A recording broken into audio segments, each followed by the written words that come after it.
Good afternoon, parish orphans and retrogrades out there. Tim and Dave Gordon here with you today with a special guest, Mrs. Leila Miller. Leila is the author of 3, almost 4 books. One's forthcoming. Awesome books. We're going to talk about 2 of them today. One is Made This Way, and the other one is Primal Loss. Great books about a topic, divorce, that I am actually excited to talk about. This sounds kind of weird. I remember on Conan O'Brien's show, he would always say, "I'm really excited about this guest," and he would make jokes about how he says this about every single guest. I don't say this about every interview we do. I've been legitimately chomping at the bit to do this interview because it not only does it sync up with our episode number 27, the intra-family adult conflict episode, in a really unique way. And not only does it sync up with feminism in a really unique way, but it's an issue, divorce, that no one besides Leila that I really know about that is really eager and ebullient to attack this issue of divorce. So Leila, you are the mother to 8, the wife to 1, and we're excited to have you on. So thank you for joining us today.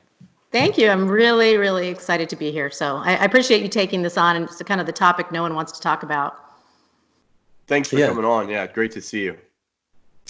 Yeah, why is it? I mean, it sounds kind of obvious, but it turns out not to be. I mean, is it just a question, Leila, of special interest? Is it that there's a powerful special interest lobby out there of divorcees running around telling us all, like the PC police, what we can and cannot talk about? To me, it seems that way. Is that right or wrong? Oh, absolutely. I mean, the culture has a narrative, and the narrative has to be followed. And that narrative would be something like, children are so resilient, and children really want their parents to be happy. And so when the parents decide that their romance, because really what this is all about essentially is this is part of the sexual revolution. This is about, having the sexual life you want, because divorce is really, it's about sex. It's about sex.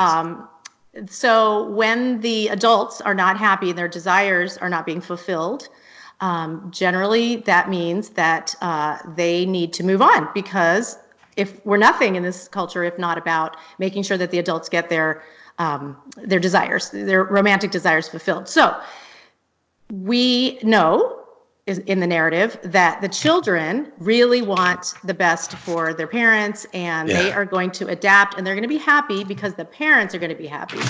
And we don't brook any dissent, because that kind of blow up the whole thing, right? So the child who is dependent 100% on the adults in his or her life for, sorry, I think I just broke a rules for retrogrades. Don't ever use those double. Okay, so this child is dependent on everything for his life, which is food, shelter, clothing, education, love. What is the child going to say? Hey, I feel really bad about what you're doing, and I don't want you to do it, and I want you to stop. And I'm going to cause more conflict in your life. You're already out of control. I mean, the kids see that. The parents' lives are out of control when a divorce is happening.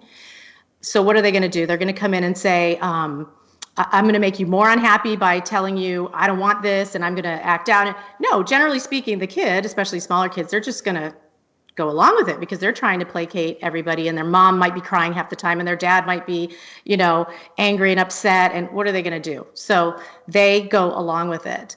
And they even oftentimes convince themselves that it's fine. And then later on in life, usually there's a real bombshell that they'll figure out it's actually not fine, but that's a whole other, Yeah, there's, I was thinking about this driving here from work, Leila. It's actually kind of hilarious. I mean, the whole thing's tragic. It's one of the 2 or 3 fabrics to unthread society. So none of it's hilarious. It's all super tragic, blah, blah, blah. But the way that Hollywood screenwriters, I have one movie in particular, I'd like to read you a clip from the end of Mrs. Doubtfire. Powerful scene, powerful brainwash.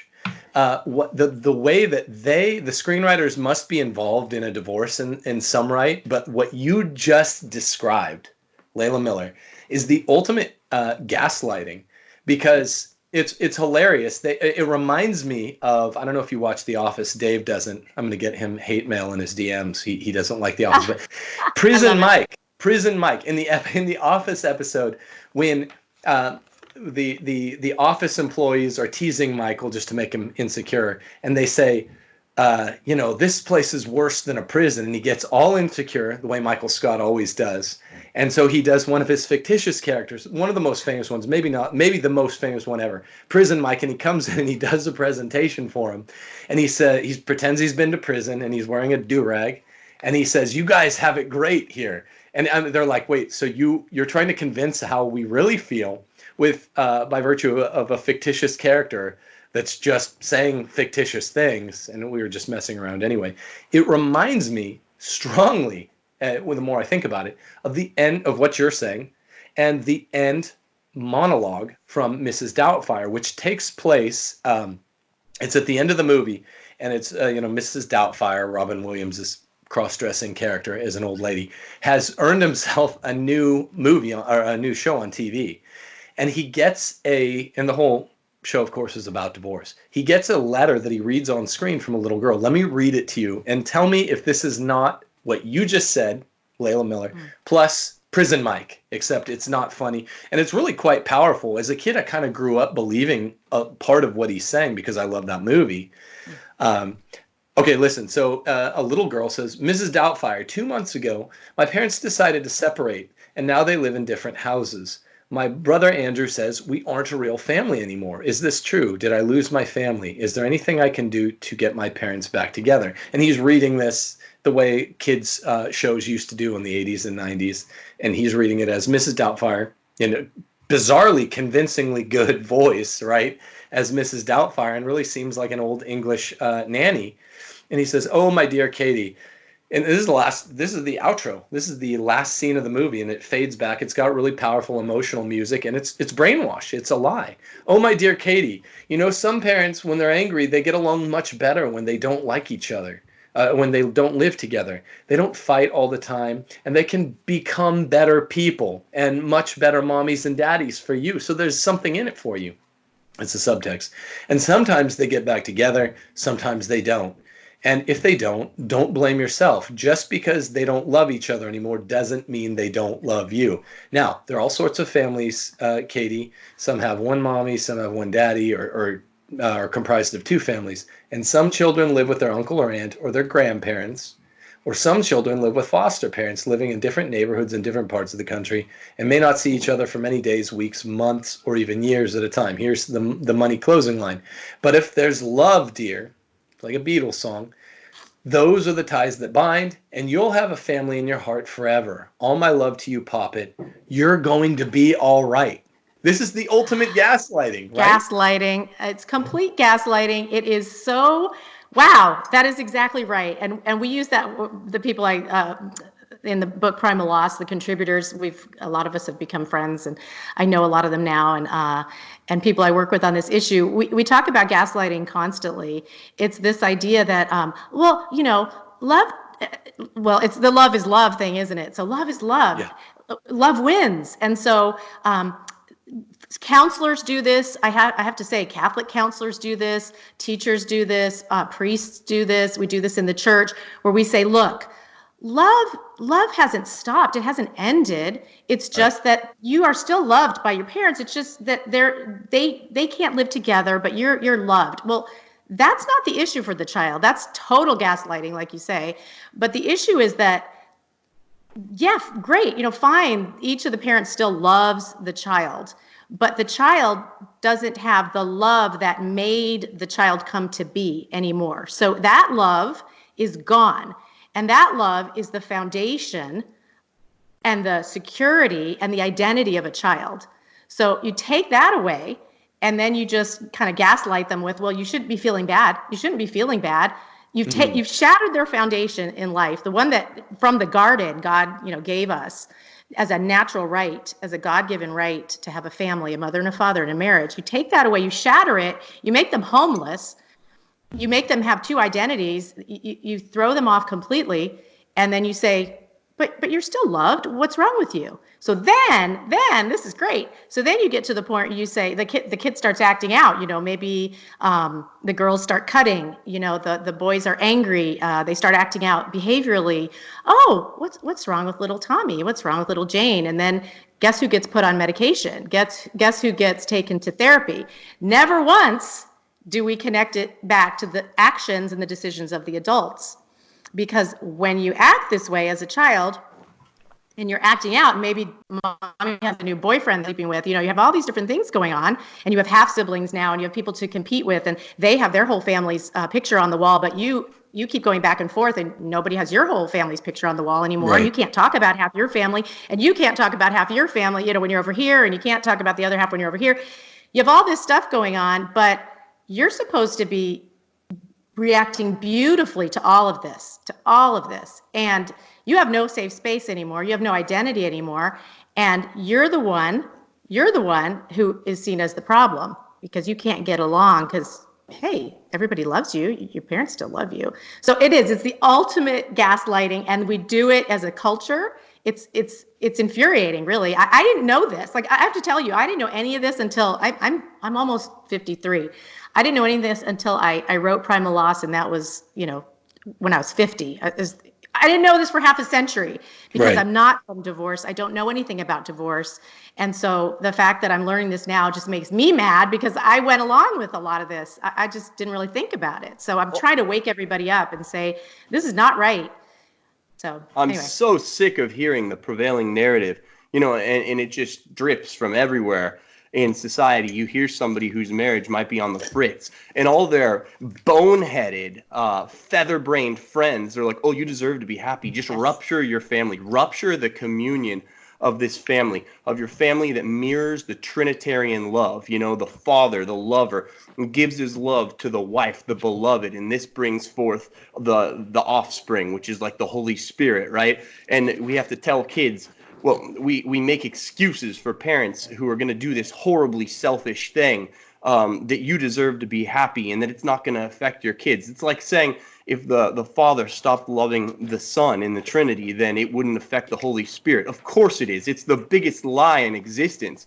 I'm just sick of the rank selfishness out there. If you're considering getting a divorce, don't. It's evil, it's unnatural, and you're destroying your kids' lives. And I'm sick of all the wimpy enablers out there that look at their friends and instead of having the spine and the courage and the backbone to stand up and say, hey, what you're about to do is evil, and you can't subjugate your own pathetic animalian sex drive for the good of your children to whom you're supposed to be giving every bit of your love as a parent, as a father, as a mother. That's despicable. It's despicable. And the church teaches, Pope John Paul II actually has a great section in Familiaris Consortio where he speaks to this, that it causes mental imbalance in children with fatherlessness and with divorce. Because, of course, divorce is very much a product of the sexual revolution, of feminism. We write about this in our feminism book, that basically there's an attack on the patriarch in two ways. One way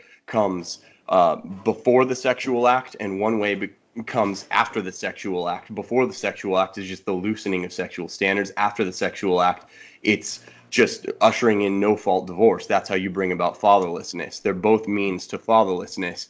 And fatherlessness and divorce are attacking the first and vital cell of society, which is the family. That's what the church teaches, right? So here's what Pope John Paul II teaches. Paragraph 25 of Familiaris Consortio.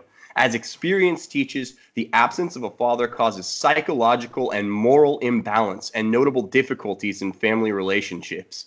So psychological and moral imbalance. And if the family is Trinitarian, as the church recognizes, there's this analogy of the Trinity embedded into the family, then no more can the father walk out on his kids, or the wife walk out on his kid, or on her kids rather. Then the Father in the Trinity could stop loving the Son, and it wouldn't affect the Holy Spirit. Right.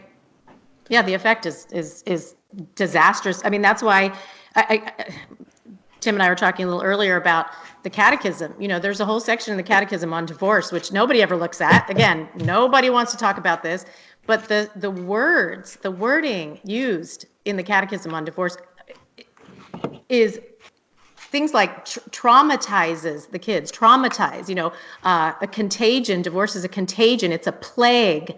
It introduces disorder and chaos into society and into families.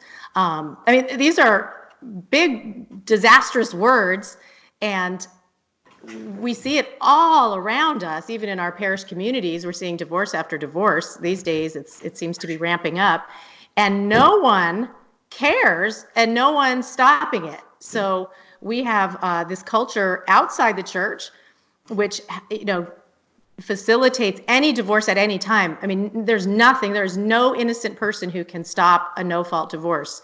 You can want to keep the contract, and this is the only contract legally that can be unilaterally ended by the one that wants to break the contract, even though the other person wants to keep and honor the contract. So you have, and then it punishes the person who wants to keep the contract, financially, takes the kids away for at least half the time.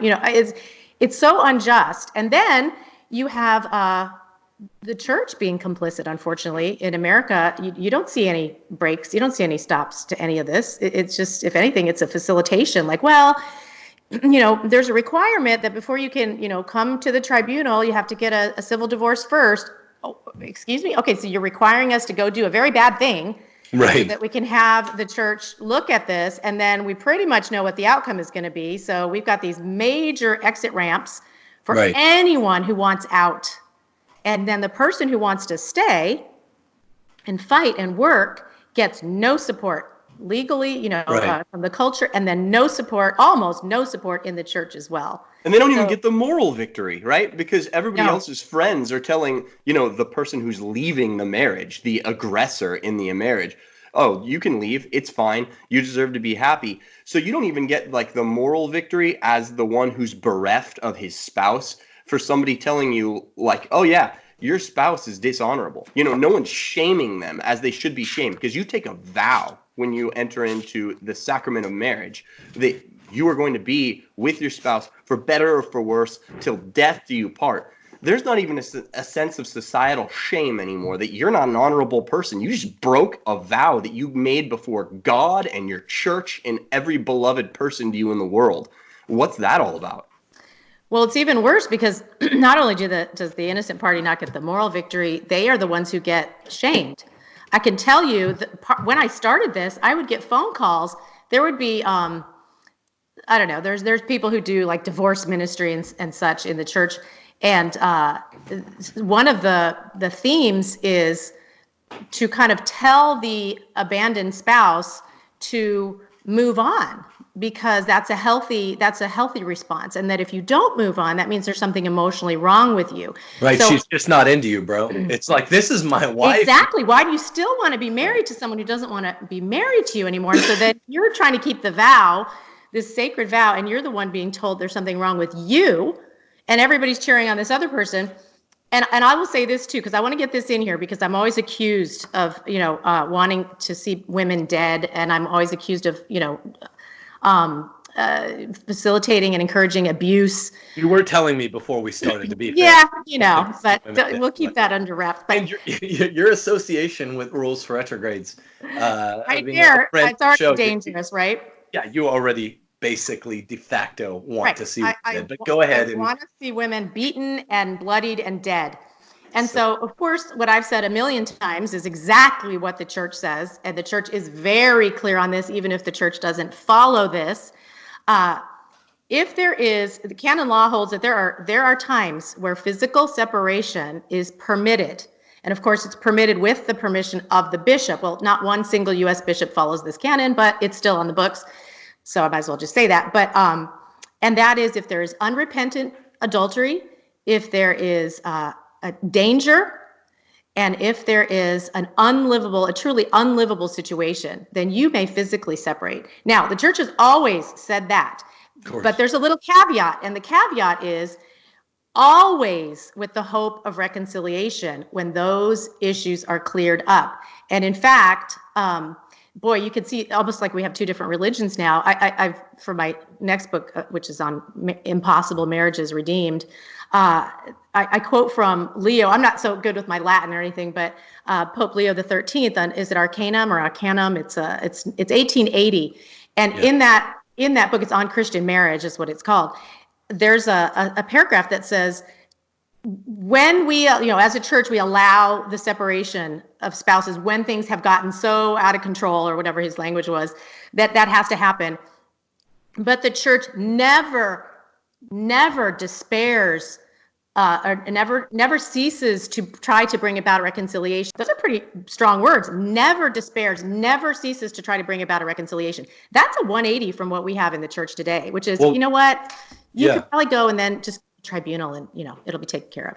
You were talking about the USCCB and the American bishops. Of course, our current pontiff, number 266, he's the divorce pope. I mean, people out there need to remember, Pope Francis gave, impossibly, right? We're still working this out, tie your head into a pretzel knot. He gave confession and communion to civilly divorced and remarried in an open state. I mean, I'm reading your chapter 5 here over and over, and I'm like, man, some of the polls you have from the catechism from St. Paul, he gave them back the sacrament. So yes, it is like two religions, like so much in our faith, Leila. It is like two religions. We have an utter opposite with this pontificate, and with here in America, the bishops do everything they can.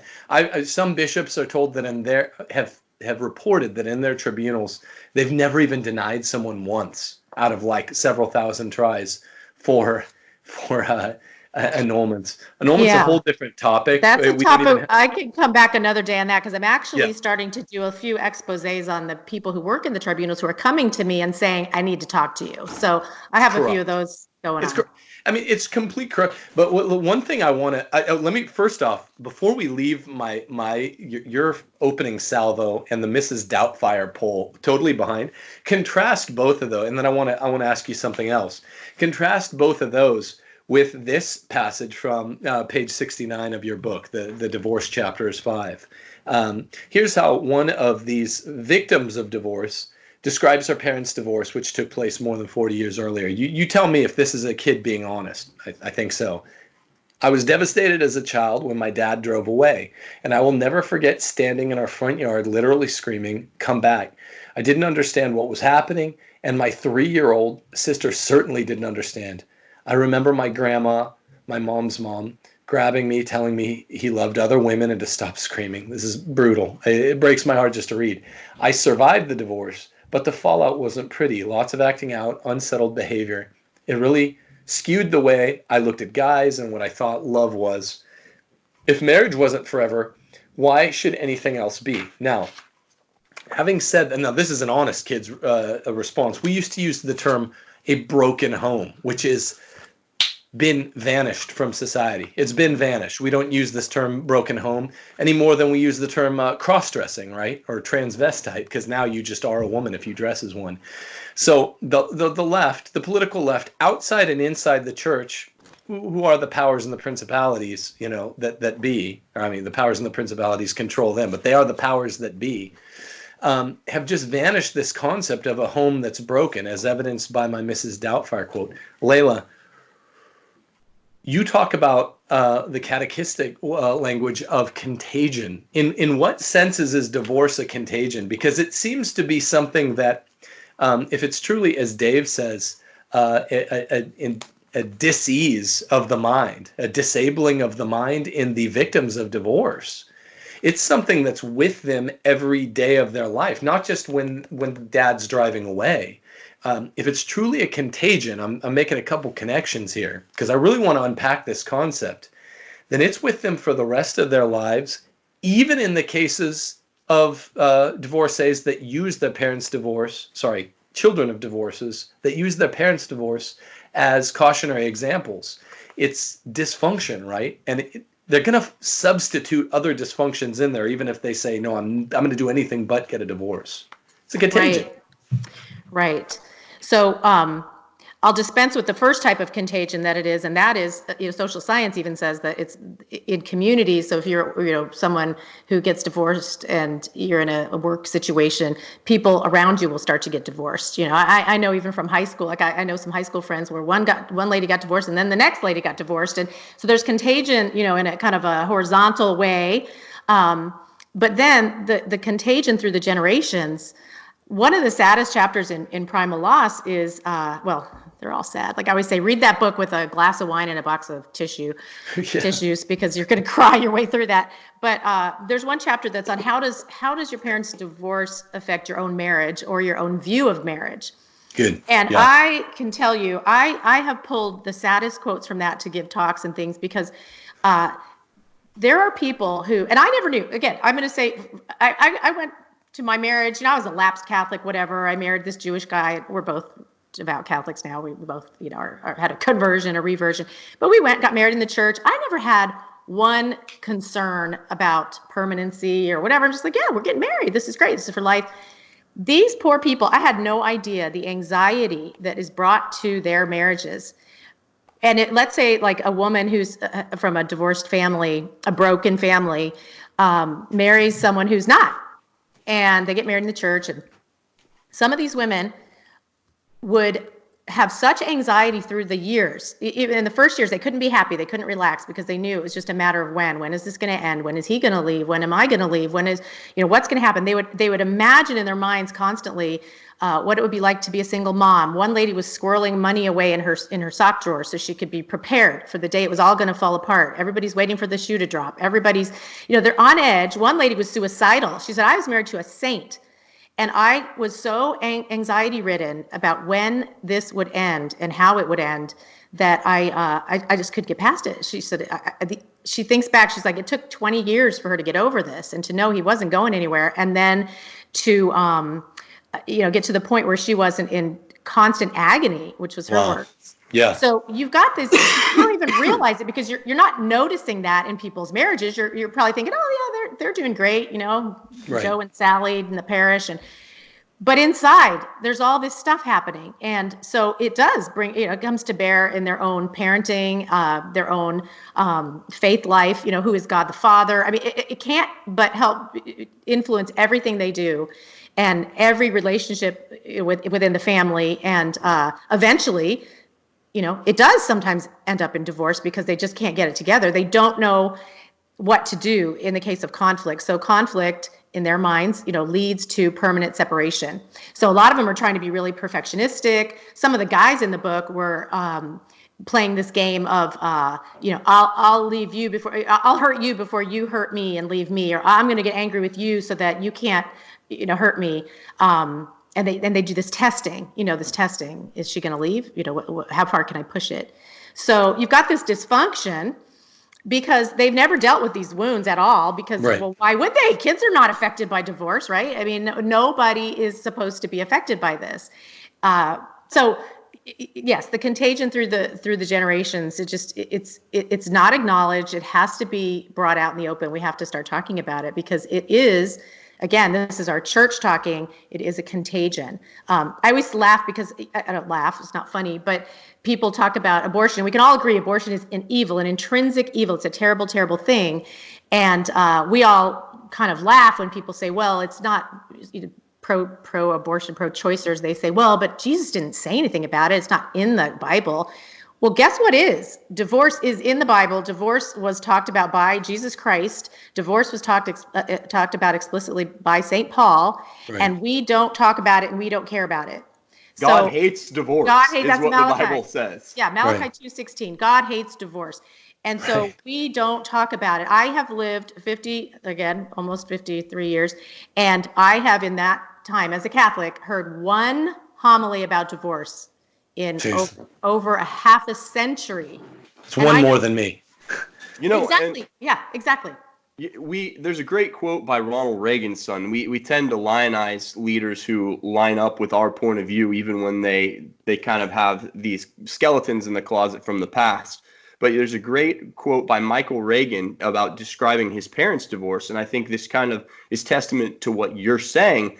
Is we try to sanitize divorce and make it like it's not just a total emotional abandonment and emotional abuse of your children, which it is. The church teaches, even Pope Francis, as Tim noted some of the weaknesses in this area with Amoris Laetitia. But even Pope Francis has been on record saying children have a right to a mother and a father in the home, a right. So when you have a divorce, you're depriving your children of their birthright. And, this is the teaching of the church. It's not just one pontiff here or there. This is a constant teaching of the church. By the actual physical conjugal act, because a child can only come into the world by virtue of having a father and a mother who love each other, because the conjugal act is love in motion.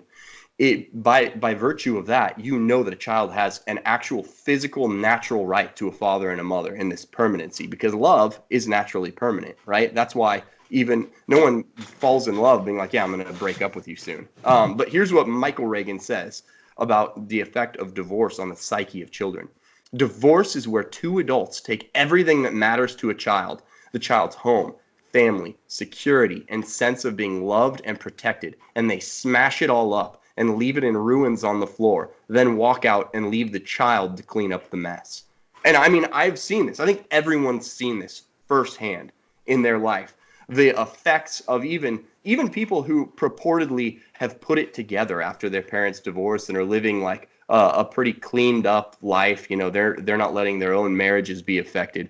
It affects them in subtle psychological ways that can give deep gashes, deep wounds in their relationships in other ways that might not be in their romantic relationships, but maybe in the way they relate to their children. Because these people who are victims of their parents' divorce are always looking up for the love of the parents that they never received. They never received the proper love of their parents, because a father and mother's love for each other is inseparable from their love for their kids, and vice versa. Actually, that's another part of Familiaris Consortio.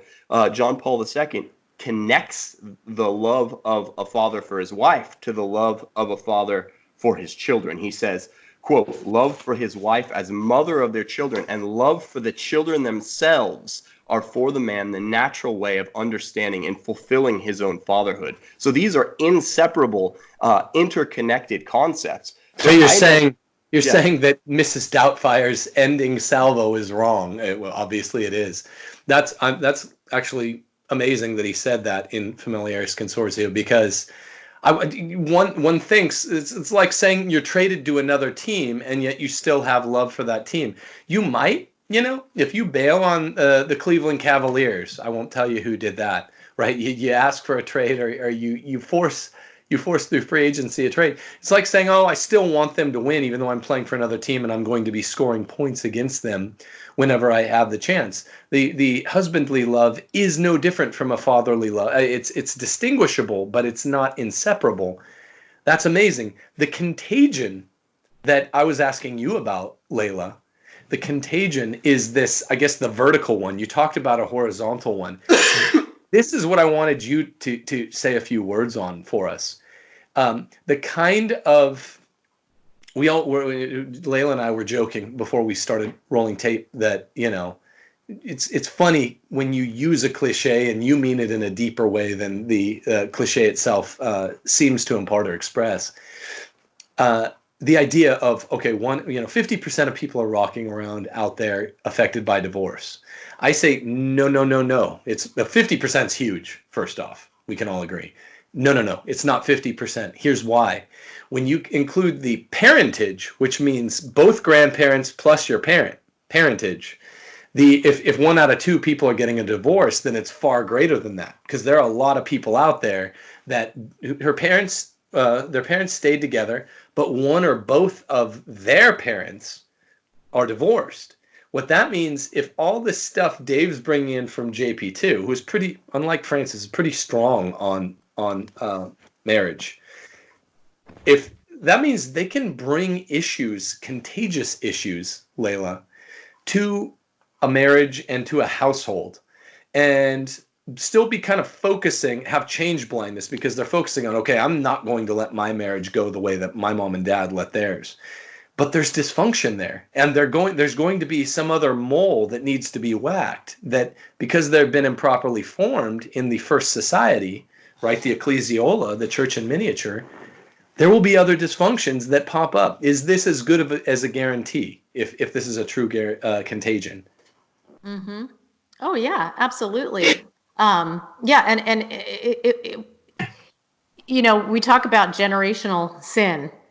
I'm not an expert on generational sin. I haven't, but I know that a lot of the people that I talk to, especially the contributors to Primal Loss, and then I've had countless people since then get in touch with me. But yeah, there's a huge component of this generational sin, and they feel it, and it can't possibly be that you can take an axe to the family tree, at some point, what is almost like the tree of life, for that family, take an axe to that and expect that the root is going to be strong and that the fruit is going to be lush and flourishing. I don't think we fully understand. This goes back to the garden. This is so basic. It is, Dave, you were saying about just the fact that this is an injustice. That's the word I like to use a lot. The child needs to understand that this is an injustice because it was given in the garden. This is so basic. That's why I call it primal loss. You can't take something primal away from someone, no matter how many, one generation back or two generations back. Something primal has been lost, and that's essential to the human person. It's essential to this, to love. It's essential to understanding even God the Father. That's another huge part of it, is that the loss of faith, even in the generations, that is severed almost always, especially if it's a Catholic family. Right. And with the near complicity of the church to help dismantle that family, instead of coming to the family's aid, the loss of faith among the children is almost guaranteed. I mean, it's right. Again, cliche. That's a cliche. You're going to lose your faith if you're, raised in Catholicism and your parents get divorced and they, The real the primary, the real gospel. I mean, people might think they have it, but this is this is central to the gospel. This is central to vocation. Marriage, it's indissoluble. It's saying, God hates divorce. You cannot be living with that unless you have a cleaved in half mind and be square with your parents having a divorce. Sorry, you're gonna say. Let me briefly say, Tim, on that note, pivoting to something that might be coming up in the minds of some of our listeners or viewers, is you have this so-called exception clause, where, it's frequently rendered that Jesus says you cannot get a divorce except when they're in the case of adultery. But that's not correct either. When you're talking about divorce and remarriage, there's these two separate words that are used in the context of the gospel for an illicit marital act, and one is porneia and the other is moikia in the Greek. And what Jesus uses is the word porneia instead of moikia. Moikia is the traditional word for adultery. Porneia just means something illicit, like pornography is illicit. So, instead of having this exception clause that Protestants often use to justify their unbiblical divorces, they're kind of viewing eisegesis here, because the word porneia would mean an illicit marriage, one that was never validly contracted in the first place. So we have Christ talking here about something that's not a divorce, but it's like an annulment. The marriage had this problem with it in the first place, so that it never took place. It's like a deriment impediment in canon law. So I just wanted to throw that out there, because I know some people, since we're talking about the scriptural basis for, God hates divorce, somebody out there is going to be like, well, what about when Christ says that except in cases of porneia, a man must not leave his wife, right? And that's the explanation for that. It's porneia, not moikia. So it's not talking about a properly consummated and ratified marriage. We're talking about a marriage that never took place, hence the use of that very specific Greek word. That exception is the night in which all cows are black, though, to borrow an old joke Hegel told. What percentage of divorces anymore after the sexual revolution are justified on the basis of, wagging the finger at one spouse for porneia? That's not it at all. I mean, now divorce is completely acceptable. Go watch Mrs. Doubtfire. It's completely acceptable outside the church. It's completely been christened inside the church, right, Leila? I mean, now the divorced can go get a remarriage and go receive the sacraments. I know. I just wanted it out there as a scholium. Yeah, no, it's good to, because someone will raise that inevitably. But what's interesting is that the Catechism also says divorce, and this is a quote, is a grave offense against the natural law. Right. Now, that screams to me, it's just not possible. It's not done. And so obviously, Jesus, when he said that, wouldn't have meant adultery, because then all I'd have to do if I wanted a divorce is go commit adultery, and then suddenly I'm free. I mean, that wouldn't be, something that Jesus would advocate for. But it's something that is within the church, we have adopted the same mindset that the culture has, which is it's not really valid anyway. I mean, outside the church, like, let's just get divorced, but inside the church, we take care of it by saying, and I used to do this as a lay Catholic. I was as blind as everybody else. I'd be like, well, divorce is bad, blah, blah, blah. I taught the faith for 25 years. I taught a lot about human sexuality and contraception. That was always like the focus. And I never touched divorce. And because, again, it was like, well, it's really bad. But then when I'd have a suffering friend or a suffering, someone, you'd be like, oh, well, you know what? Here's the line. Your marriage probably isn't valid anyway, because everybody says that now, it's just not valid. So very few are, according to our Holy Father, right? Well, that was that my head exploded when that happened, because I thought you've undermined. There are marriages hanging by a thread, and the only thing that they have is like, okay, I made this commitment. But if you're told by the church that probably your marriage isn't even valid, boom, you're done. I mean, there's nothing keeping you in anymore. So, still get confession and communion. What the hell? Yeah, I mean, So we have this huge problem, and like you said, the fabric of society hangs on whether or not we have healthy families and healthy marriages, and so the fabric of this society has just being shredded. It's being shredded, and Catholics are not helping. All right. So first and vital cell of society, right? That's what the church calls it. It's not one place. It's not here. It's not there. It's everywhere in many church documents. Quote, first and vital cell of society.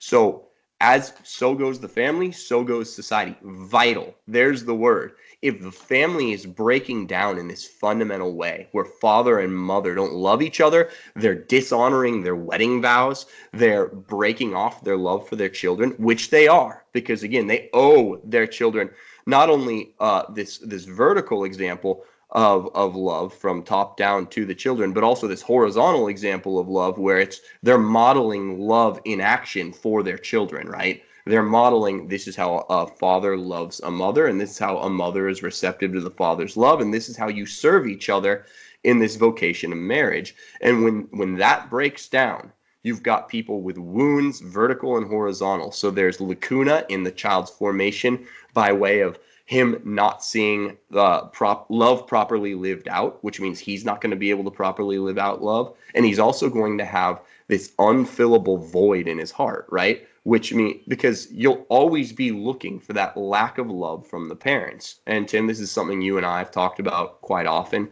But when somebody doesn't receive the proper measure of love from their parents, they're always looking upward for that love from their parents to the neglect of their children. And is that something you've seen, Leila? Wow, that's a really interesting question. Yeah, I don't know if I've gotten into that, but that's worth diving into. Yeah, I mean, there are wounds in so many different directions that it makes perfect sense to me. Yeah, that would be the case. I forget. I'm not into split family trees, and I forget which kids of the Reagan of Nancy and Oh, yeah. Ron were from the fruit of their passions or whatever, and which ones were from former marriages. Yeah, I could But tell you, but yeah. can you? Okay, so Yeah, Maureen and Michael, I think were the first marriage. right, And and then then Ron Jr. and Patty, I think were Nancy. oh, okay, Ron Jr. Ron got that name even though he wasn't a primogenitor. Okay, Right, so right, right. I heard. I think it was Ron. I think it was actually Nancy, the girl from their marriage, was I heard her describing their parents' love. Of course, this is their full parentage. Right, right. And what she said, interestingly enough, which is like the symptom of a divorce which never fully healed. I think each of them was married before, weren't they? Or maybe just Ron. I think they were both married before. They said my parents loved each other intensely, right? But we always felt we're their children, and we felt, if anything, shut out by their love. That she described this. My wife is the one that actually told me about this quote.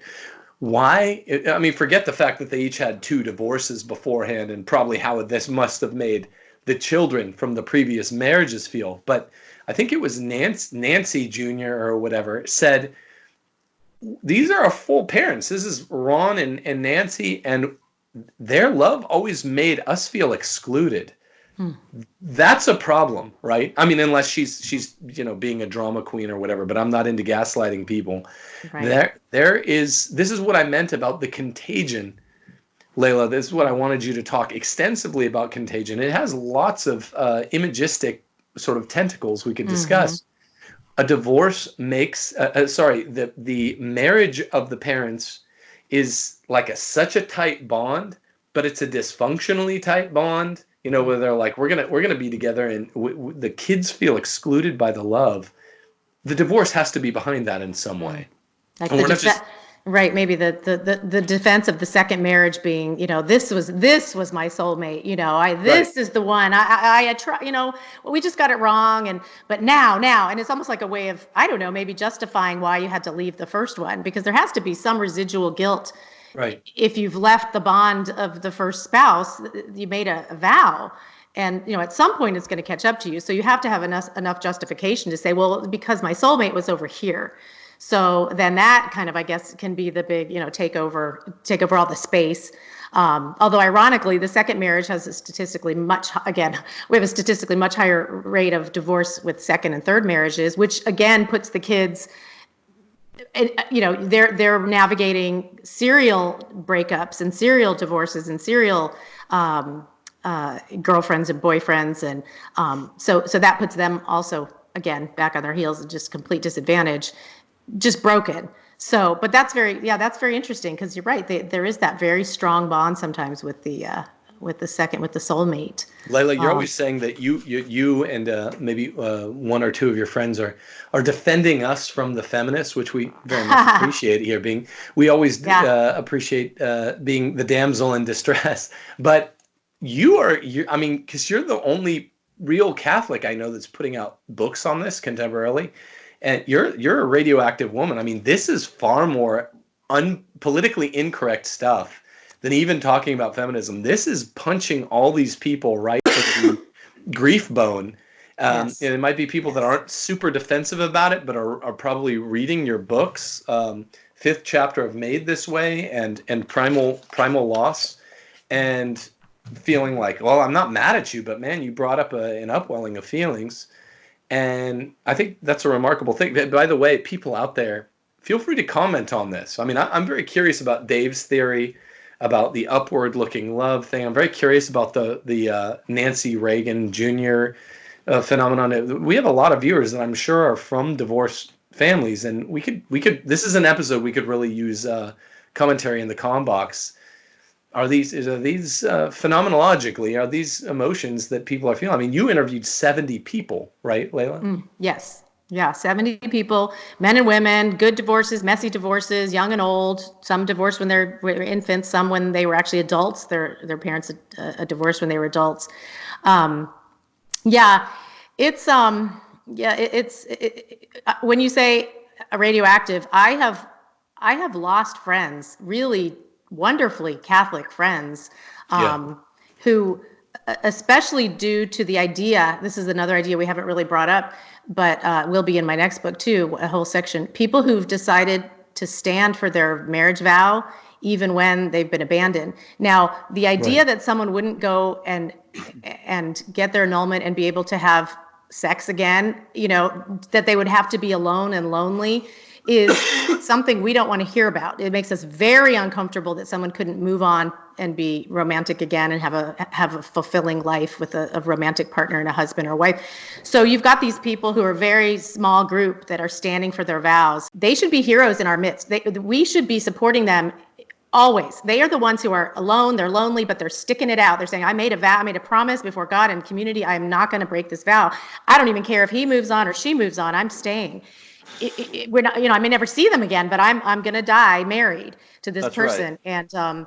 And they get nothing. And so when I've hinted like that's an option, I've had people, it's almost like, why would you ever deny or make it so that, people can't move on? What if they were abandoned? It's like, well, that's the point. You're like Jesus. Jesus was abandoned by his spouse. Jesus was the ultimate abandoned spouse, and he stayed till death loving his spouse. Where's our witness? We mock those people. So we got a long way to go. And those people, their kids a lot of times will be the ones who do stay faithful. Because if one parent goes and the other shows a Christ-like commitment to death, to this promise to love to death, those kids see that. I've seen priests come out of those types of situations. I've seen people, the kids, almost all of them hold their faith. But we're not even asking that of people. We think we just can't do it. We're like, we can't take the cross anymore. Nobody wants the cross. Right. Except what they want to do, and this kind of goes back to something Dave said.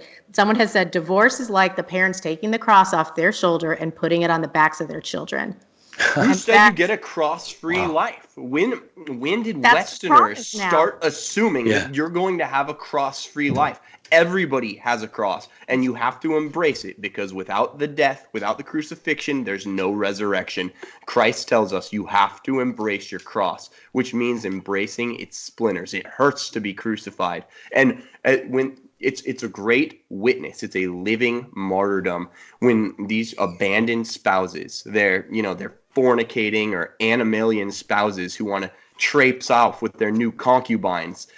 When you have the abandoned spouse living a chaste life committed to their wedding vows, it's beautiful, and it's a living mark of shame for the wandering spouse. If you are abandoned and you go get married, quote, remarried, and pretend like you have a new family, you actually are letting your spouse off the hook. They can be like, well, they're happy now. I don't have to sleep uneasy at night. I can rest comfortably knowing that, the spouse whom I abandoned, they moved on with their life. They're not hurting anymore. They've got their stuff together. They've got a new family, and they have a shoulder to cry on. No, if you're the abandoned spouse and you're living this chaste life, embracing your cross of, in this way, desolation, this life of solitude, then what you're doing is you're living as a mark of shame for your wrong, for the spouse that wronged you. And that's actually a beautiful mercy, because you're calling them constantly, but with your very life, with your very being, to repentance for this evil thing that they've done to you. Yeah, and I beg the church, the members of the church, to support those people rather than supporting the idea of move along. We can all move on and be happy, because it makes us psychologically uncomfortable to know that there are heroes in our midst who are willing to go to the cross all the way, because we don't want to think that we have to do that ourselves if it ever happened to us. We want to know there's an out. And again, it goes exactly what you said. I mean, the abandoning spouse wants that psychology to know that, okay, well, they're fine. They're fine. They're going to move on. No, we can't do that. We have to stay true to what we have promised. It's a state of life. It's a permanent state of life.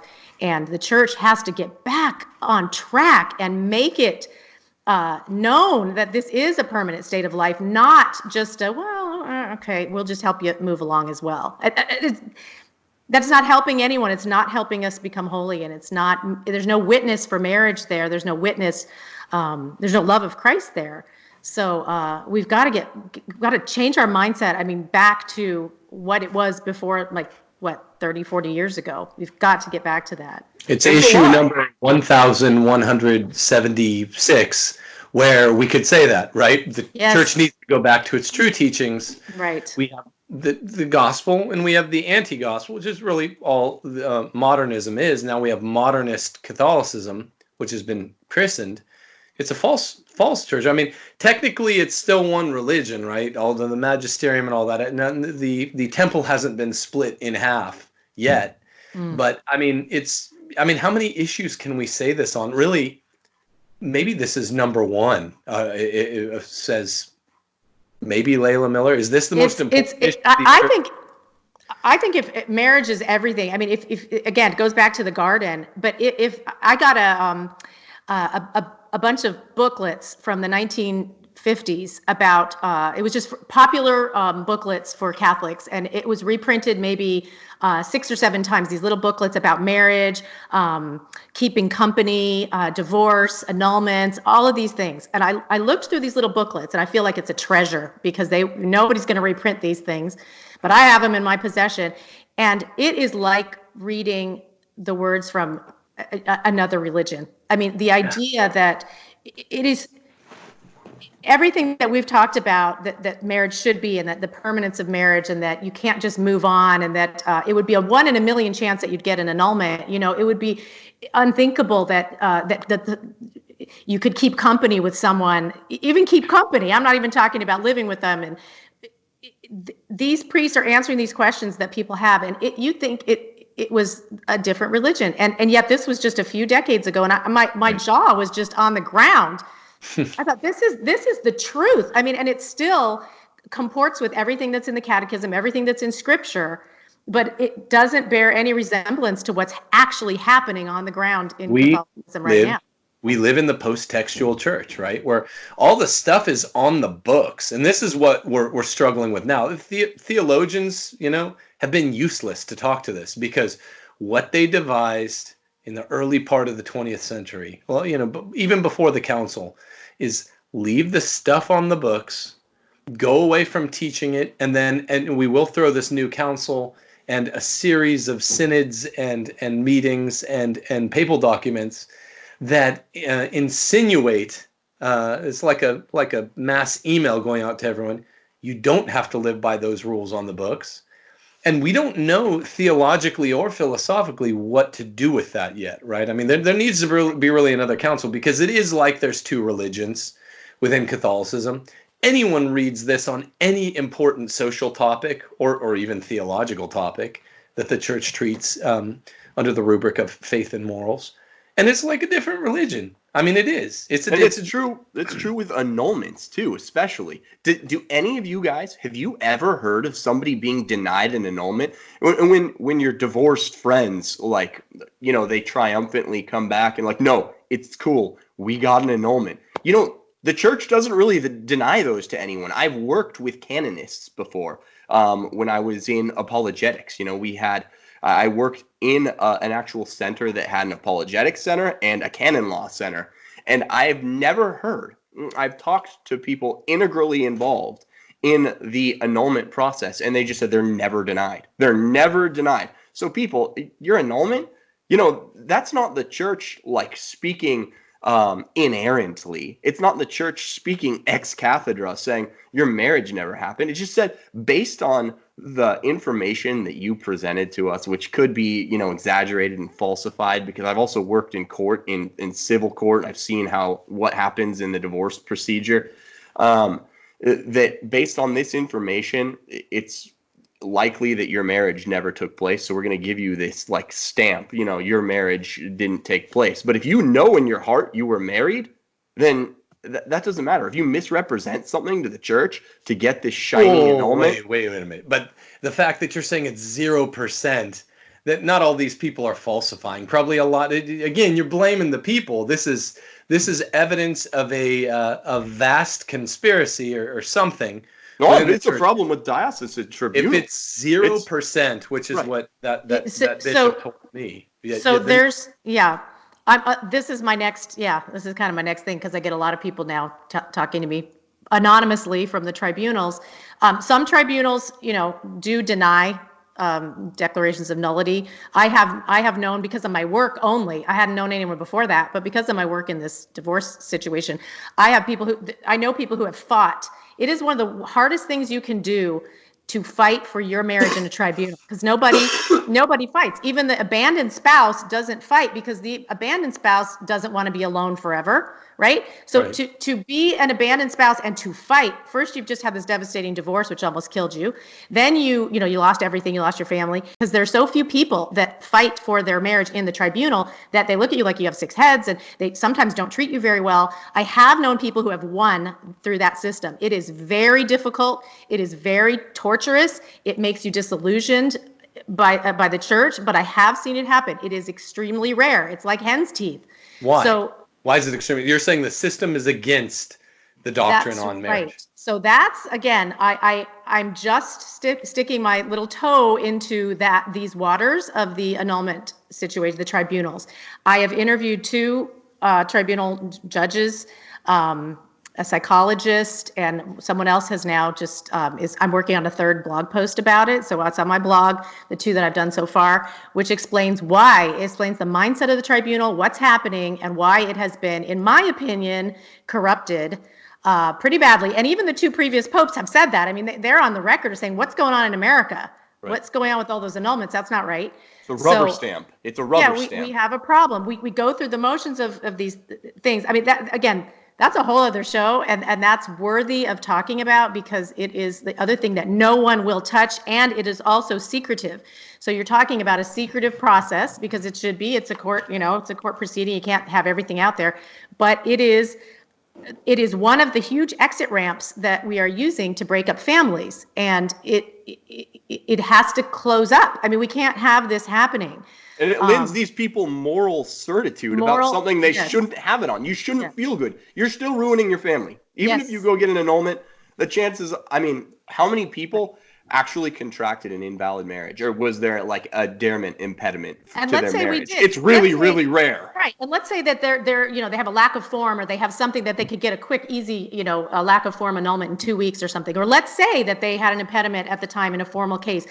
Where is anyone saying to them, let's validate your marriage? Instead of breaking up your marriage, let's validate it. How about that? How about that?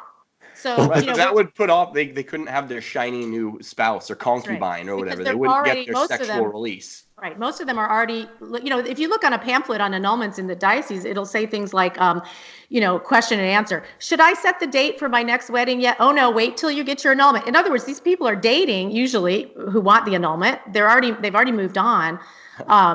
It's the whole thing, the whole divorce annulment mentality has got to change. I mean, and we have switched so quickly. I mean, it's, again, this flip has happened so rapidly that we don't even remember that it wasn't like this before. It was just not like this. So the sexual revolution was truly like a whirlwind force that included 6 or 8 tentacles that are obvious enough after they're pointed out. Oh, this is related back to sex revolution, but you don't always see. Divorce is an obvious one. But no one is out there defending marriage. That's what you're saying, even in the tribunals, Leila. What about, okay, so let's end on this note. This is something where we're not rank beginners like some of the rest of our questions, or the rest of our questions were based on observation and kind of curiosity that Dave and I had. But this is something we touch on in feminism. I want to get your take, Leila. Well, I wrote my favorite chapter of our forthcoming feminism book, No Christian Feminism, on it. Here's what to do. Here's how to keep marriages together. I say, be virtuous for each other. Continue courting one another. Men, go get strong. Even if your wives don't whine, if you're, got a little belly and, your muscles have shrank over the decades, go do it anyway. Wives, even if your husbands don't whine that you've got a little, you're putting weight on, or you're not wearing makeup every day, dress up, work out, like, be virtuous for one another. People say, oh, that's superficial. You know what's really superficial? Divorce, particularly from men, right? Men who get divorced, they want to trade out for the younger model, literally, if possible.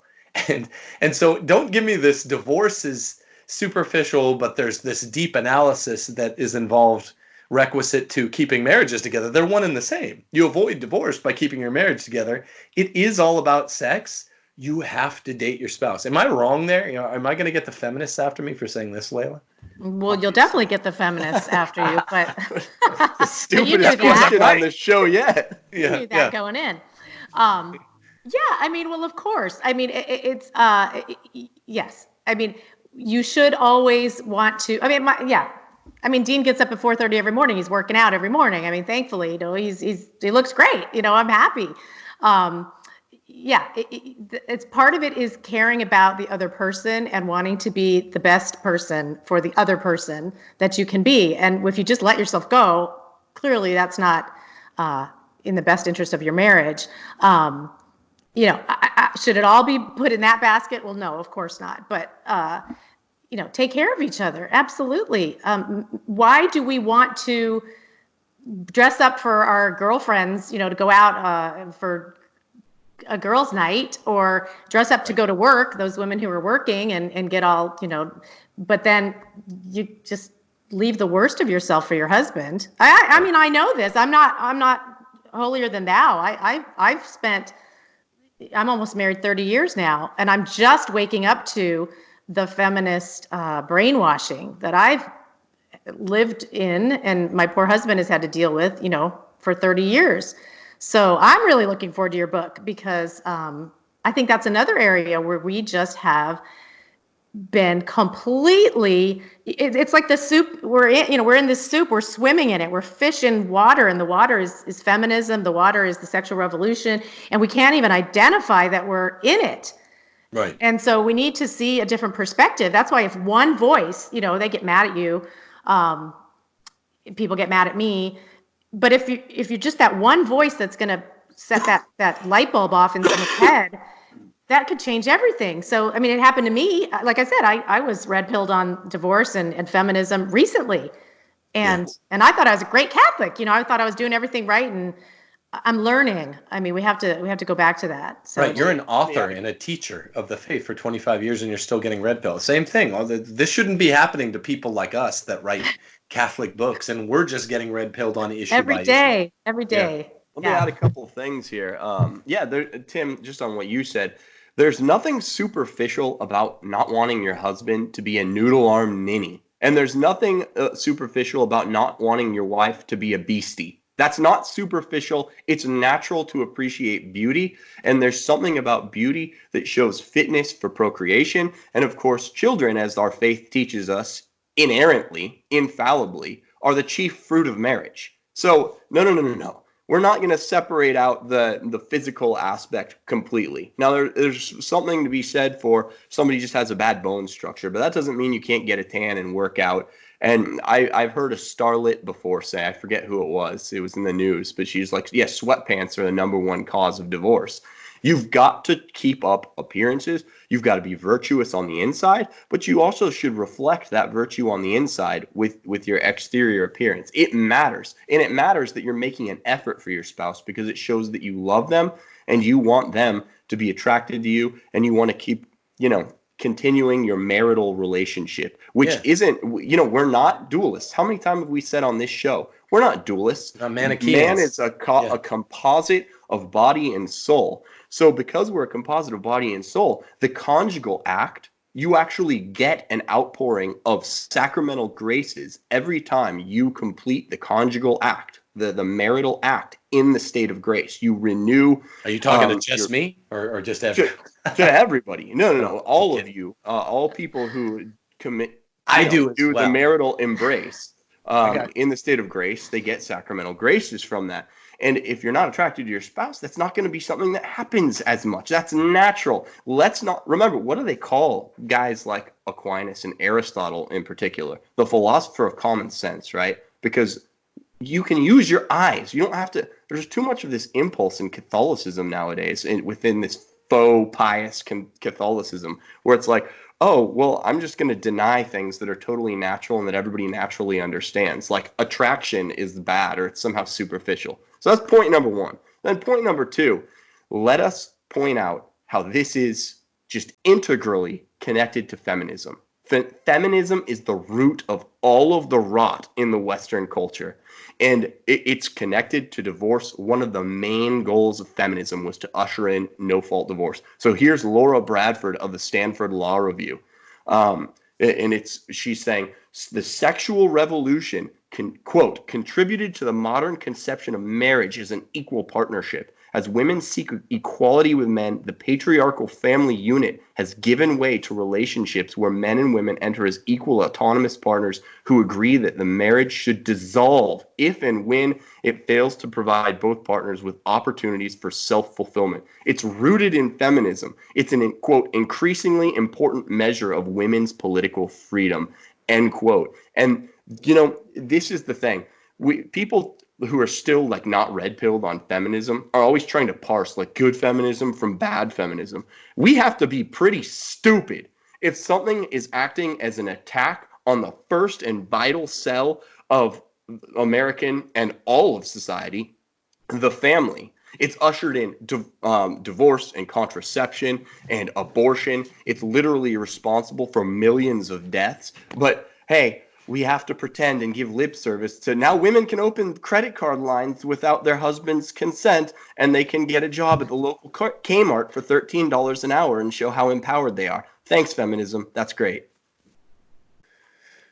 Well, on that note, yeah, I mean, there is lots of natural overlap between your crucial, indispensable, important work, Leila, on divorce and our forthcoming works on feminism. So, I mean, really, it sounds corny, but I thank you for a lot of insight, particularly in Chapter 5 here. And I'm going to check out Primal Loss soon, because that's just one of the only, it's almost sui generis among books of hard-hitting Catholic genus on divorce. There just aren't enough. And I really appreciate what you're doing, and it's good work. Keep it up. When can we expect the fourth book? So I'm in the final details, and I'm hoping by March it'll come out. So what'll it be called? You have a working title? Or no? Yeah, the working title is Impossible Marriages Redeemed. They didn't end the story in the middle. Thank you for writing that. That's a necessary and just a breath of fresh air. And I think you're going to save a lot of souls and marriages. You know, you're going to save a lot of marriages and therefore a lot of souls. And it's going to be, you know how there's generational sin, as you kind of noted before? This is going to be generational redemption, because when you fight for marriage, just like feminism ruined generations by destroying patriarchal families, this is going to redeem generations by restoring marriage, by restoring patriarchal families. So thank you. Yeah. Well, thank you very much for shining a light on it. I appreciate that, because it is kind of the issue of the day. So, and keep going with your work on feminism, because we do find quite an overlap. Thanks, Leila. And when you when that book is released, who's the publisher? Are you self-publishing? Or are I'm going to self-publish it. Lots of reasons to self-publish now. Look, we will help you every step of the way. We'd like to have you back on when you're actually selling that thing. Even if it's only a month. Sometimes these interviews will be timed weird, and it's like, oh well, it doesn't have to be 6 months. We'll have you back on in 2 months. It's a natural kind of parody for us here on Rules for Retrogrades to link arms with you, and we appreciate your support on the feminism issue. It's important to have someone I think out there like you saying this, and at the same time saying, oh, what dovetails is the Gordons work on this. That's how we feel with your work. I'm just appreciative there's some out there. And remember, people, as a parting shot, your vocation, most of the people watching this are some priests, but most people's is the matrimonial vocation. That's your path to heaven. Whether you're a priest or a household father or mother, that's the means by which you get to heaven. So what Dave said to Leila, when you save marriages, that you're saving their path to heaven. If the path gets destroyed, then hope is lost, right? If a tree falls in the woods and you in front of the path and you need to get out because there's a forest fire, the path is as good as your body, right? You really depend on it. If a And tree falls in the woods, can anyone hear it? I thought that's what you were ending on. I was going to be like, deep, bro. if it's flaming, if it's a flaming tree, And can I Right. yeah, of can course. I can I just say that people want to, if feminism says, follow your passion, use your gifts out in the world. Don't follow your passion.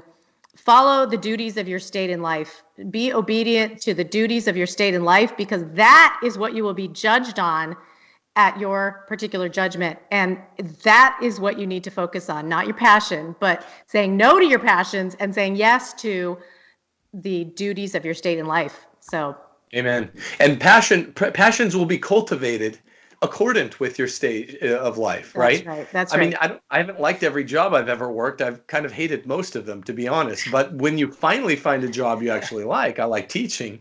Right. It's like, well, I'm doing this to earn money for my my path. And so what you said is exactly right. What a great note to end on. And Leila Miller, we really appreciate it. Everyone pick up, we'll link in the show notes to Made This Way, which you co-authored with Trent Horn.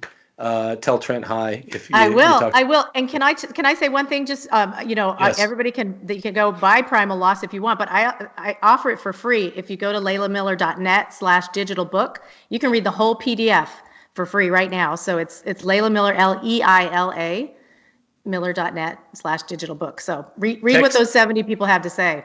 Cool. Text me that and I will put it in the show. I will do that. I'll do that. Everyone, you get a free, really, really, really good one-of-a-kind book. There's no other books like this out there. Primal Loss. We're going to link the PDF.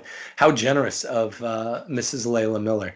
Well, God bless. Very nice of you to have me on. Thank you so much, you guys. We'll have you back on when the next one's done, Leila. Sounds great. Thank you. All right. Everyone out there, Parish Orphans and Retrogrades, we will see you in 2 days. Peace out. Peace.